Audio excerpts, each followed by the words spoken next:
Pernah nggak kamu terpancing mencerna berita sensasional, lalu langsung percaya saja? Di era banjir informasi ini, berpikir kritis jadi tamang penting. Kemampuan ini berguna di banyak situasi, baik di sekolah, di kantor, maupun dalam kehidupan sehari-hari. Dalam praktiknya, berpikir kritis itu melibatkan mempertanyakan informasi ketimbang menerimanya mentah-mentah. Jadi ketika lihat info menarik di media sosial, kita tanya dulu, sumbernya siapa, apakah data valid, alih-alih sekadar ikut share. Bahkan hoax bisa sangat berbahaya kalau kita nggak kritis. Misalnya, banyak video populer soal kesehatan di internet yang ternyata mengandung misinformasi, dan ini bikin orang jadi salah paham, bahkan membahayakan diri sendiri. Kita juga cenderung mudah menyebarkan klaim yang sejalan dengan keyakinan kita tanpa periksa kebenarannya. Inilah bias kognitif, pola pikir yang membuat kita lebih yakin pada info yang nyaman buat kita. Nah, disinilah berpikir kritis diperlukan untuk melatih diri berhenti sejenak, meneliti fakta, dan melawan bias itu. Apalagi sekarang hampir semua orang punya akses untuk bikin konten, termasuk konten yang keliru. Informasi yang terlihat meyakinkan belum tentu benar, dan yang tampilannya sederhana belum tentu salah. Jadi jangan tertipu sama packagingnya, yang penting kita punya kebiasaan buat mikir 2 kali sebelum menyimpulkan sesuatu. Selain itu, berpikir kritis bukan cuma tentang mengevaluasi informasi dari luar, tapi juga tentang mengevaluasi pikiran kita sendiri. Kita seringkali nggak sadar sudah membentuk opini tanpa dasar yang kuat, hanya berdasarkan perasaan atau pengaruh lingkungan sekitar. Dengan berpikir kritis, kita belajar mengambil jarak dari opini pribadi dan mulai mempertimbangkan berbagai sudut pandang. Dan jangan lupa, berpikir kritis juga bikin kamu lebih percaya diri saat harus mengambil keputusan. Karena kamu tahu keputusan yang kamu ambil itu bukan karena ikut-ikutan, tapi karena kamu sudah pertimbangkan baik buruknya dengan matang.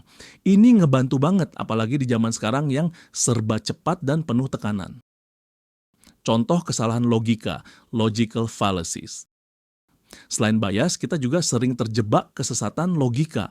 Contoh klasik adalah ad hominem, menolak argumen lawan hanya dengan menyerang karakternya, bukan isinya. Misalnya, kalau seseorang bilang penelitian itu salah karena penelitinya korup, padahal isi penelitiannya belum dibantah sama sekali.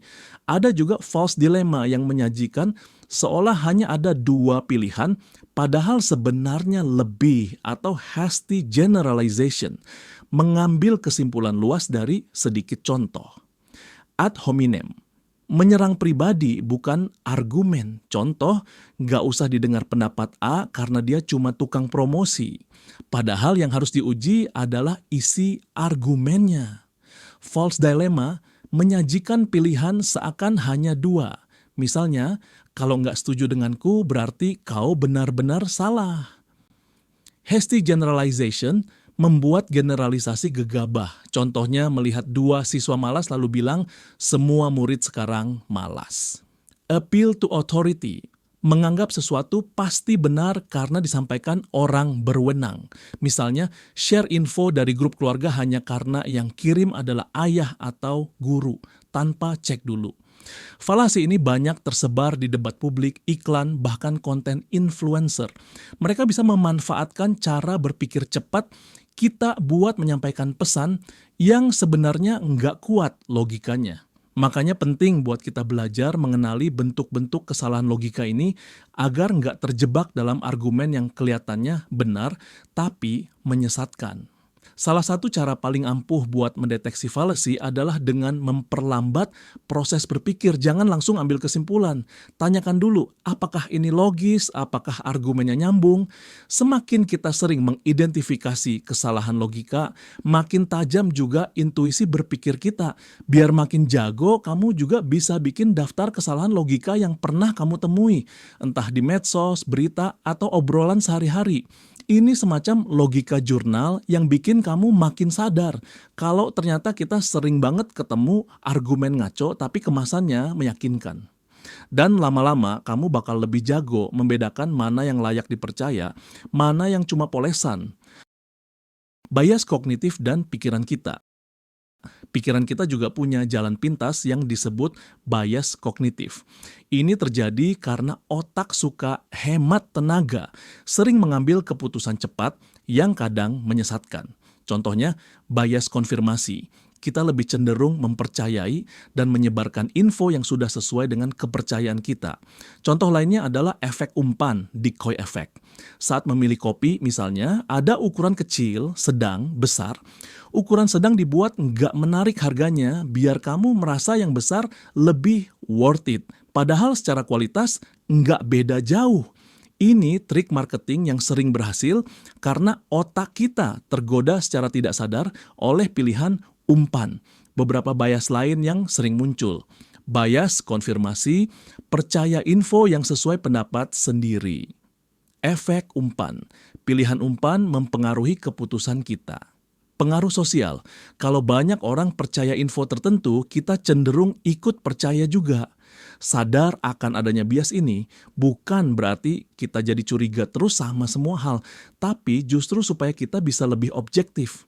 Tujuannya bukan buat merasa paling benar, tapi buat tetap terbuka dan mau mempertimbangkan bahwa sudut pandang kita bisa aja belum lengkap atau keliru.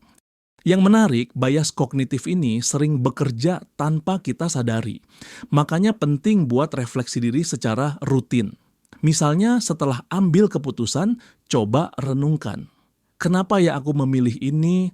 Apakah karena bukti atau cuman karena aku udah nyaman sama pilihan itu? Refleksi kayak gini bisa bantu kamu lebih kenal cara kerja pikiranmu sendiri. Dan yang lebih penting lagi, mengenali bias itu bisa bikin kamu lebih toleran sama pendapat orang lain. Karena kamu jadi paham, tiap orang bisa punya bias masing-masing. Jadi, daripada debat kusir, kamu bisa mulai diskusi dengan lebih terbuka dan saling memahami. Cara melatih berpikir kritis. Setelah tahu jebakan logika dan bias pikiran, gimana cara mengasah otak biar tetap tajam? Nih beberapa langkah praktis. Pertanyakan asumsi sendiri. Setiap kali ambil kesimpulan, tanya, apa saya cuma terpengaruh pengalaman pribadi? Periksa sumber dan bukti. Cari tahu siapa yang menulis atau menyebarkan informasi itu. Ada datanya nggak? Valid nggak? Dengar aktif dan buka pikiran. Saat berdiskusi, coba benar-benar dengerin dulu sebelum menyanggah. Kadang kita langsung menolak hanya karena nggak setuju di awal. Cek fakta mandiri, kalau dapat info mengejutkan, tahan dulu. Cek kebenarannya ke situs cek fakta atau cari berita yang sama dari sumber terpercaya. Berlatih diskusi dan debat. Ikut diskusi atau debat sehat bisa jadi latihan bagus, bahkan coba deh bantu perkuat argumen lawan dulu, baru bantah. Itu namanya steelman argument dan bikin kita lebih tajam. Selain itu, kamu bisa coba bikin jurnal harian kecil tentang hal-hal yang kamu percaya, lalu tantang keyakinan itu dengan pertanyaan kritis. Misalnya, kenapa aku percaya A? Apa buktinya? Apa ada pendapat yang bertentangan? Ini latihan kecil yang efektif banget buat ngebangun kebiasaan mikir kritis setiap hari. Kamu juga bisa latihan dari hal simpel kayak nonton film atau baca artikel opini. Coba bedah argumennya, kuat atau lemah. Ada data yang mendukung? Enggak. Kalau kamu bisa terbiasa melakukan itu setiap hari, dijamin kamu makin jago menyaring mana yang logis dan mana yang cuma retorika doang. Dan jangan lupa, berpikir kritis juga makin kuat kalau kamu punya lingkungan yang suportif. Ajak teman diskusi, bikin kelompok baca, atau ngobrol topik-topik berat sambil ngopi. Lingkungan yang menantang pikiranmu justru bikin kamu makin berkembang.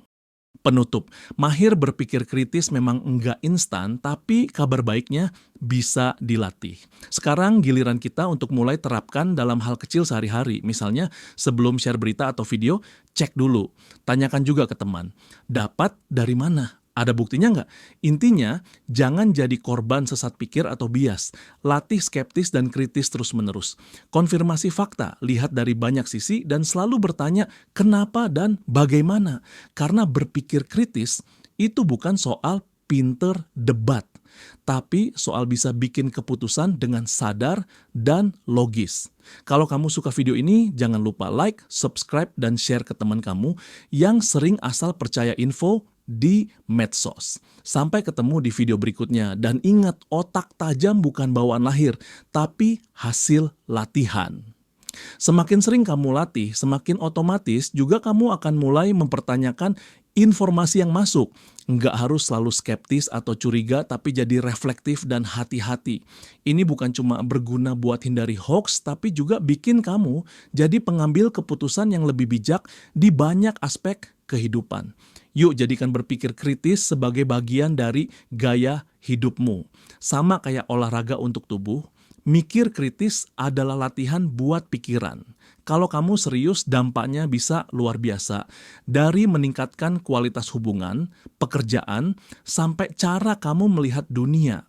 Dan yang paling keren dari semua ini adalah kamu jadi punya kendali atas apa yang kamu percayai dan putuskan. Bukan karena orang lain bilang begitu, tapi karena kamu benar-benar paham dan sadar kenapa kamu memilihnya. Itu namanya berpikir merdeka.